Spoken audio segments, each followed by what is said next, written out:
Hi friends, இன்றைக்கி நம்ம இந்த வீடியோவில் என்ன பார்க்க போகிறோம் அப்படின்னா குவாலிட்டி கஸ்டமர் சர்வீஸ்னால் என்னங்கிறத பார்க்க போகிறோம். வாங்க வீடியோக்குள்ளே போகலாம். குவாலிட்டி கஸ்டமர் சர்வீஸ் அப்படின்னா என்னென்னா, ஒரு ஹாஸ்பிட்டல் ப்ரொவைட் பண்ணுற சர்வீசஸ் பேஷண்ட்டுக்கு குவிக்லி அண்ட் ஃப்ரெண்ட்லியாக இருந்துச்சு அப்படின்னா அது குவாலிட்டி கஸ்டமர் சர்வீஸ்னு சொல்கிறோம்.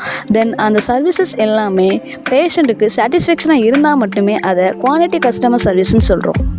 குவாலிட்டி கஸ்டமர் சர்வீசஸில் எந்த மாதிரியான ப்ரொசீஜர்லாம் ஃபாலோ பண்ணுறாங்க அப்படின்னா, clear communication, compassionate care, patient centred care, responsive care, quality improvement.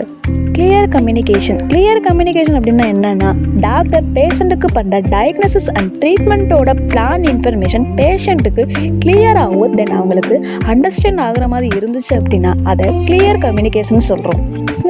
Compassionate care அப்படின்னா என்னென்னா, பேஷண்ட்டுக்கு ட்ரீட்மெண்ட் பண்ணுறப்ப அவங்க மென்டலாக அஃபெக்ட் ஆகிருந்தாங்க அப்படின்னா அவங்களுக்கு எம்பத்தி அண்ட் கைண்ட்லெஸ்ஸாக ட்ரீட் பண்ணுற ப்ரொசீஜரை தான் கம்பேஷனேட் கேர்னு சொல்கிறோம். ரெஸ்பான்சிவ் கேர் அப்படின்னா என்னென்னா, ஹாஸ்பிட்டல் ப்ரொவைட் பண்ணுற சர்வீசஸ் எல்லாமே பேஷண்ட் நீட் அண்ட் வாண்ட்ஸுக்கு ரெஸ்பான்சிவாக இருந்துச்சா அப்படின்னா அதை ரெஸ்பான்சிவ் கேர்னு சொல்கிறோம்.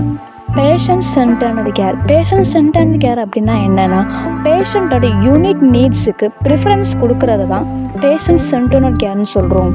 குவாலிட்டி இம்ப்ரூவ்மெண்ட் அப்படின்னா என்னென்னா, ஒரு ஹாஸ்பிட்டல் குவாலிட்டி இம்ப்ரூவ்மெண்ட் பண்ணுறதுக்காக பேஷண்ட்டோட ஃபீட்பேக்கை ஐடென்டிஃபை பண்ணுறது தான் குவாலிட்டி இம்ப்ரூவ்மெண்ட் சொல்கிறோம். நீங்கள் ஃப்ரெண்ட்ஸ் இந்த வீடியோ பார்த்ததுக்கு, இந்த வீடியோ உங்களுக்கு பிடிச்சிருந்துச்சு அப்படின்னா லைக் பண்ணுங்கள், ஷேர் பண்ணுங்கள், கமெண்ட் பண்ணுங்கள்.